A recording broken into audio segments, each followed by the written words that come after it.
Namaste, sweet souls. My name is Naomi Gonsel. I'm an illumined twin flame coming to you from 2J, Western Australia. How are you? I hope you're really, really well today.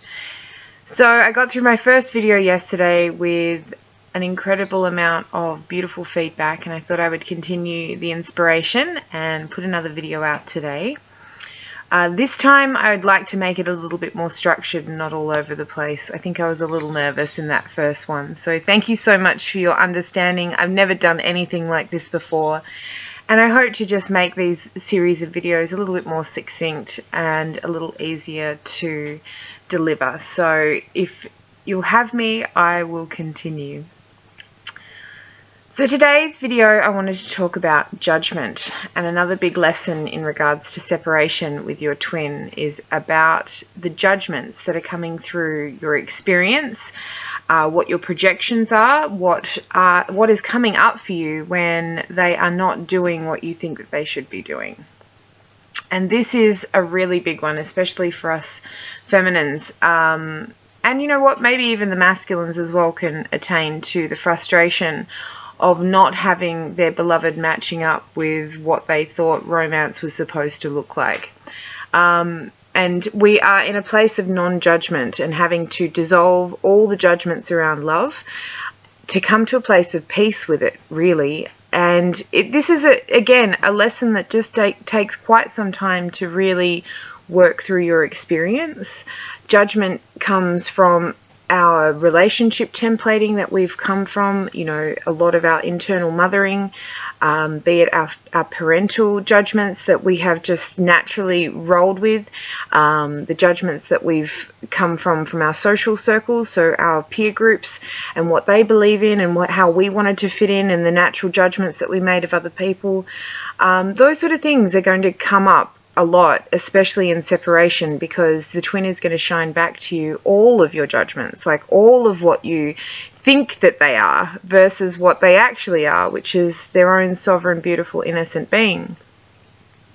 So in order to take a look at judgments, it is another moment of taking responsibility of your experience. It's another moment of taking a look at some of those very deep wounds that you may have been not really being 100% of, but the judgments themselves are your clue. They are your lesson. They're a key to how you're really expressing and understanding this journey within yourself, because as I said, this twin flame journey, first and foremost, is a journey to self. You're looking for union.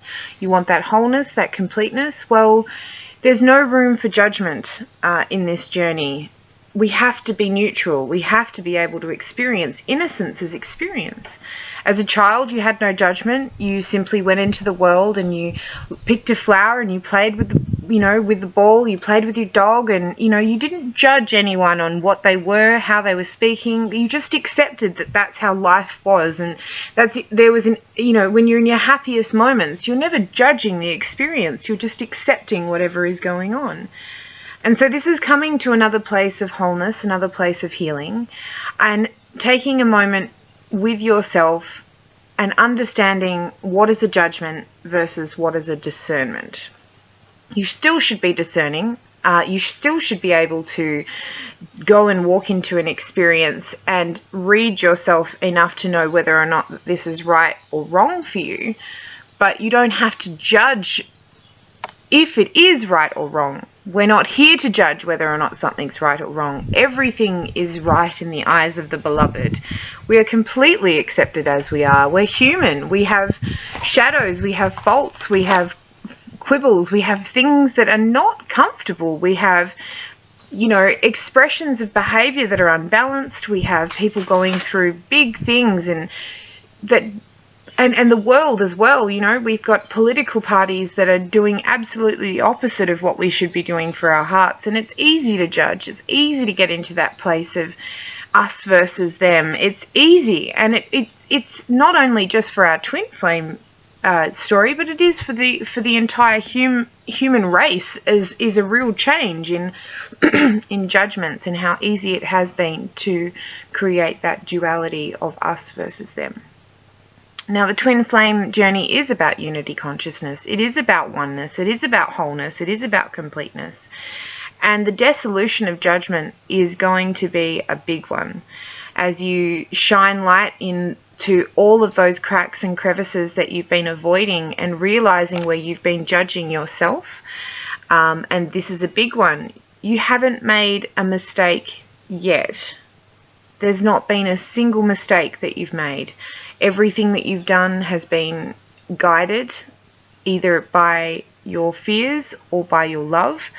And either way, it's a lesson. Either way, it's bringing you closer to yourself. Either way, it's showing you exactly where you're coming from, exactly what you're healing from, and where we need to move forward. So there's no room for judgment here. And there certainly isn't room for judgment toward your twin either.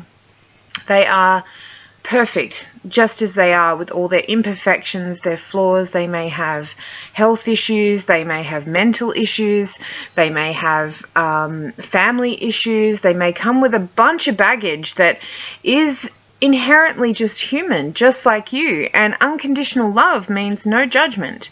Means accepting and nurturing those shadow places within them, so that, and nurturing your shadow places too, understanding yourself to such a degree that there is no room for judgment anymore.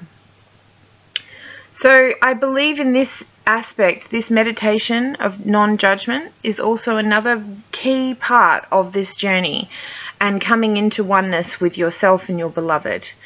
They need us to do this work, because just like a big sister or a big brother, someone's got to show the way. So what does non-judgment look like to you? Where is it that you're getting stuck in old programs in your head and old judgments that were based maybe not even on your own conclusions, but maybe conclusions that came through from your family dynamics, from your peer circle, from the people that mattered most and that you wanted to have their approval? Where are those coming from? And what can you do to perhaps shift and change so that it becomes an acceptance, a non-judgment, a detachment away from the idea of right and wrong? You know in your heart what feels right. You be that. What other people go through in their life and what feels right in their heart is their business, including your twin. So it's really coming back into emotional responsibility and seeing this as a bigger picture, seeing this as a bigger lesson, and understanding that non-judgment is actually a really big key to surviving this journey. It will free you from so many things that you never even understood you were still stuck in. You know, whether or not they didn't say the right thing, didn't do the right thing, or that, you know, how they've responded or acted in a certain way is totally different to how you would have responded or acted. It doesn't make it any less right. They were walking through their path as they were supposed to. And it's our job as somebody who loves them unconditionally to do just that. No more judgment. Just let them do what they need to do, because for the most part this will be for your greatest good as well as their own. Allow this love and allow this non-judgment to now pour into every experience of your life, at work, with your family, with your children, with your parents and grandparents. Show them what non-judgment looks like, even when they're in their judgmental places. This is the power that we hold in our hearts. This is what the twin flame journey is about, the embodiment, showing people, not telling people, but showing people what this looks like. So it's very important that we get clear and that we get clean with our emotions, that we start taking away this idea of duality and judgment for what is coming out of our experience and the judgment of what is coming out of other people's experience. If it isn't in alignment with your truth, if it doesn't feel in alignment with where you're going in your path, then bless it on its way. Know that you had to see the contrast to get stronger with your own truth, and take it on board as a lesson only. No more painting stories, no more assuming that you know someone's full story because you've heard a snippet and you've judged their entire life upon that one snippet. Social media is a dangerous place. If you are constantly checking on your twin or their karmic partner or any of their friends or anything else, and you're creating a story from the judgments that you're making on social media, then you are going to create your own internal chains and internal hell.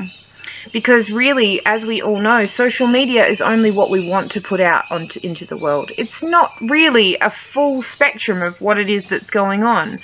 We've all got lives that contain so much more than what you would be willing to put on social media.